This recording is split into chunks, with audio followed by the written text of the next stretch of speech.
Hi, I'm Jonah Comstock, editor-in-chief of pharmaphorum. I'm here at the Biotech Showcase in San Francisco for JP Morgan.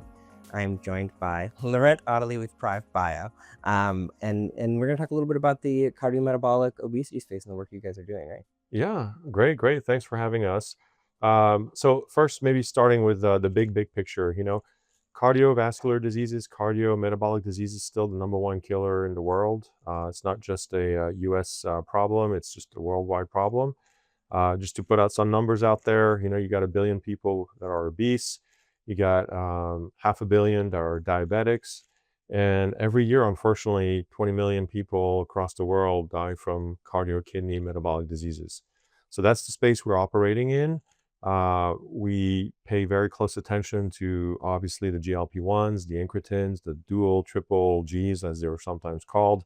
And we've identified a number of opportunities where these amazing molecules, these amazing products, are also not addressing all the root causes of cardio, kidney, metabolic diseases.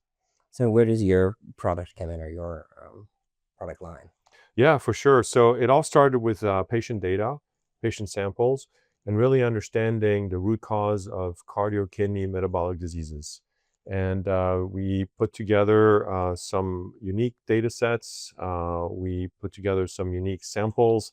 We analyzed all of that, and we came up with a number of therapeutic opportunities that were, in our mind, too good to be sort of passed over. And we built then a pipeline of first-in-class therapeutics with the focus of addressing the so-called residual disease post GLP-1s, post incretins.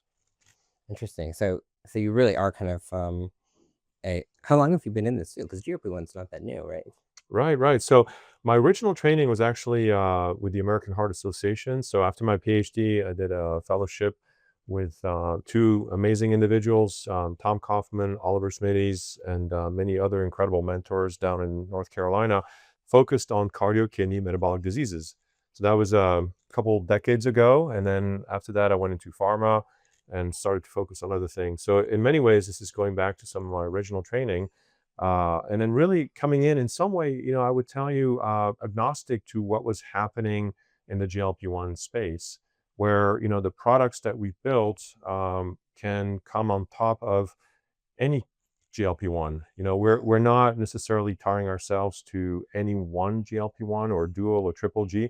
We feel that there's so much unmet medical need that is not being addressed by these amazing therapies that we can be a partner of choice for any one of the players out there that are operating in that space, because our therapeutics are specifically designed, or let's say especially designed, to address that residual disease. So how far along are you with developing these therapeutics? Are they how close to the clinic?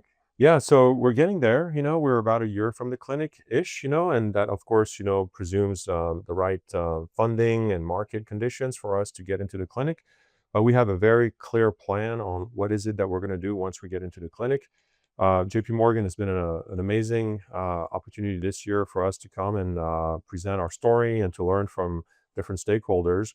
We feel that we've got momentum. I think that there's a lot of interest in what's around the corner from GLP-1s. I think that's maybe one of the key messages here, is that, the GLP-1s, the dual, the triples, they're amazing therapies. They've changed the lives of many, many people.